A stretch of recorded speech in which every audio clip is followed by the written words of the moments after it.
কুরআনী বিচার ব্যবস্থা হল একটি ন্যায়ভিত্তিক ও ভারসাম্যপূর্ণ বিচার পদ্ধতি, যা মহান আল্লাহ প্রদত্ত আইন ও বিধানের উপর প্রতিষ্ঠিত। ইসলামী আইন শুধুমাত্র অপরাধীর উপযুক্ত শাস্তি প্রদানের মধ্যে সীমাবদ্ধ নয়, বরং এটি সামাজিক ন্যায়বিচার, মানবাধিকার এবং সমাজের শান্তি ও নিরাপত্তা প্রতিষ্ঠার মৌলিক হাতিয়ার। কুরআনী বিচার ব্যবস্থার মূল ভিত্তি হল আল্লাহর কিতাব এবং রাসূলুল্লাহ সাল্লাল্লাহু আলাইহি ওয়াসাল্লাম এর সুন্নাহ। এই বিচার ব্যবস্থা মহান রবের ন্যায়, সাম্য ও উদারনীতির উপর প্রতিষ্ঠিত। নিম্নে কুরআনী বিচার ব্যবস্থার বিভিন্ন দিক বিস্তারিত আলোচনা করা হল। ১. আল্লাহর আইন। আল্লাহর আইনই কুরআনী বিচার ব্যবস্থার মূল ভিত্তি। আল্লাহ বলেন, আর তুমি তাদের মধ্যে আল্লাহর নাজিলকৃত বিধান অনুযায়ী ফায়সালা করবে। মায়দা ৫:৪৯। এই আয়াতটি স্পষ্টভাবে নির্দেশ দেয় যে, বিচারকার্যে আল্লাহর আইনই চূড়ান্ত মানদণ্ড। ২. ন্যায়বিচার। কুরআনী বিচার ব্যবস্থা ন্যায়বিচারের উপর ভিত্তিশীল, যা সামাজিক শান্তি ও ভারসাম্য পূর্ণভাবে বজায় রাখে। আল্লাহ বলেন, নিশ্চয় আল্লাহ ন্যায়পরায়ণতা, সদাচরণ এবং আত্মীয়স্বজনকে দান করার নির্দেশ দেন। নাহল ১৬:৯০। তিনি বলেন, আর যখন তোমরা লোকদের মধ্যে বিচার করবে, তখন ন্যায়নীতির সাথে করবে। নিসা ৪:৫৮। ইসলামের স্বর্ণালী ইতিহাস সাক্ষ্য দিচ্ছে খোলাফায়ে রাশেদিনের যুগে এই ন্যায়বিচারের বাস্তবতা কত অসাধারণভাবে প্রস্ফুটিত হয়েছিল, যা বিশ্ব ইতিহাসে এক উজ্জ্বল দৃষ্টান্ত হয়ে আছে। ৩. সমতা। কুরআনী বিচার ব্যবস্থায় সকল মানুষ সমান। রাজা প্রজা, ধনী গরিব, শক্তিশালী দুর্বল, নারী পুরুষ সবাই আইনের দৃষ্টিতে সমান।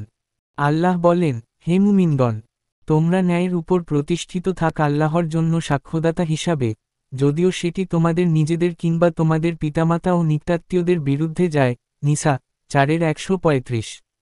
জনৈকা উচ্চবংশীয়া মহিলার হাত না কাটার ব্যাপারে রাসূল সাল্লাল্লাহু আলাইহি ওয়াসাল্লাম এর নিকটে সুপারিশ আসলে তিনি দ্ব্যর্থহীন কণ্ঠে বলেছিলেন, আল্লাহর কসম, যদি মুহাম্মাদের কন্যা ফাতেমাও চুরি করত, তাহলে আমি তার হাত কেটে দিতাম।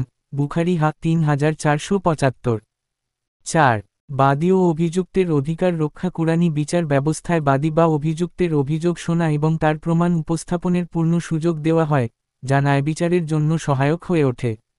শুধু তাই নয়, এতে বাদীর বক্তব্য যাচাই-বাছাইয়েরও ব্যবস্থা আছে, যাতে অন্যায়ভাবে কাউকে অভিযুক্ত না করা হয় এবং হয়রানিমূলক মিথ্যা মামলা দায়ের না করা হয়। আল্লাহ বলেন, হে মুমিনগণ, যদি কোনো ফাসিক ব্যক্তি তোমাদের নিকটে কোনো সংবাদ নিয়ে আসে, তাহলে তোমরা সেটা যাচাই কর। হুজুরাত ৪৯:৬। ৫. দৃষ্টান্তমূলক শাস্তি।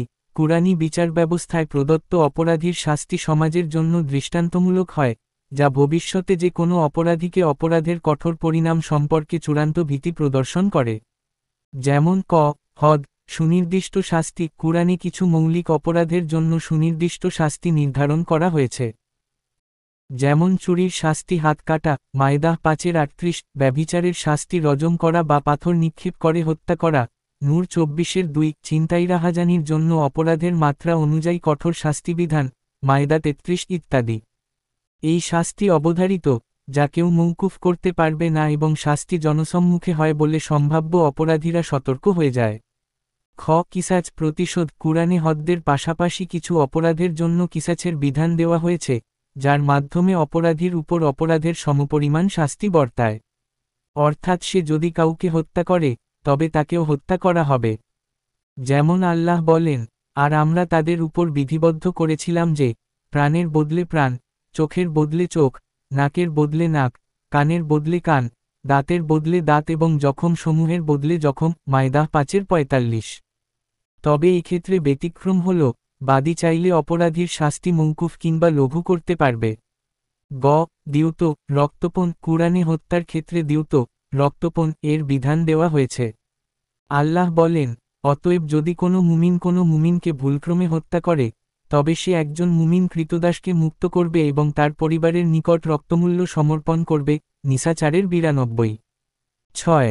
শাস্তি ও ক্ষমার মধ্যে ভারসাম্য। ইসলামী বিচার ব্যবস্থায় কঠোরতা ও দয়া পরস্পর ভারসাম্যপূর্ণভাবে প্রয়োগ করা হয়।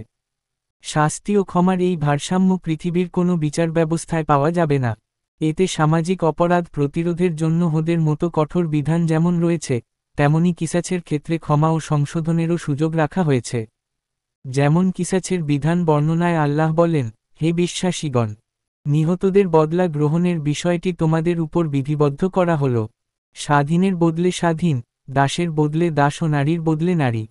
এক্ষণে যদি তার নিহত ভাইয়ের পক্ষ হতে তাকে কিছু মাফ করা হয়, তবে তাকে যেন ন্যায়সঙ্গতভাবে তাগাদা করা হয় এবং সঙ্গতভাবে সেটি পরিশোধ করা হয়। বাকারাহ 2:178। কুরআনে বর্ণিত এই কিসাস আইন কতটা মানবতাপূর্ণ এবং বাস্তবতার সাথে সঙ্গতিশীল, তা এই আয়াতেই সুস্পষ্ট।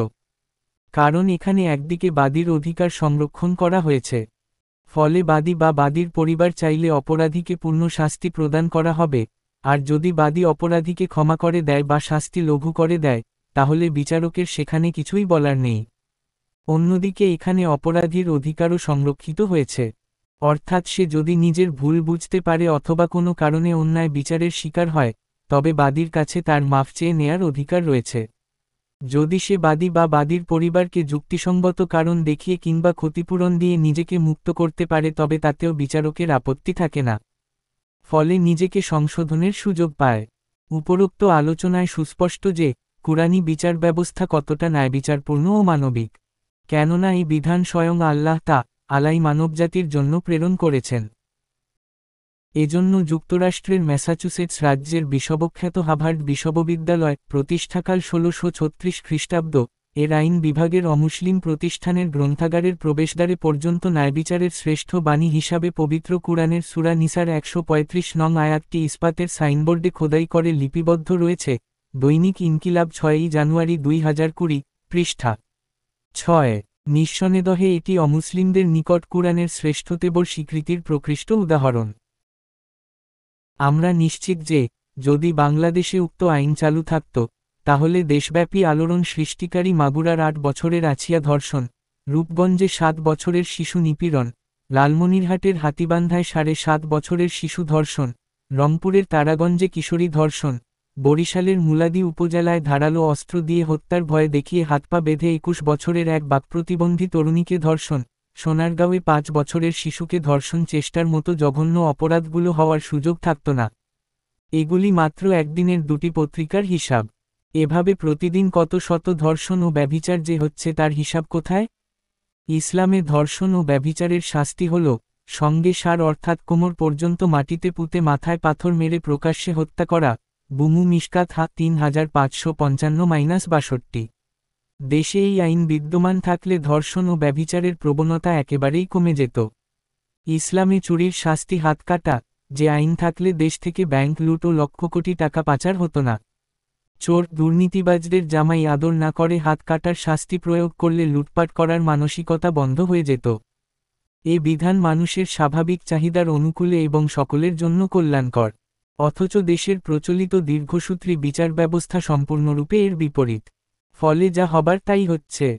অতএব সমাজে প্রকৃত অর্থে শান্তি ফিরিয়ে আনতে চাইলে ইসলামের স্বর্ণযুগের এই বিচার ব্যবস্থাকে আবার ফিরিয়ে আনতে হবে।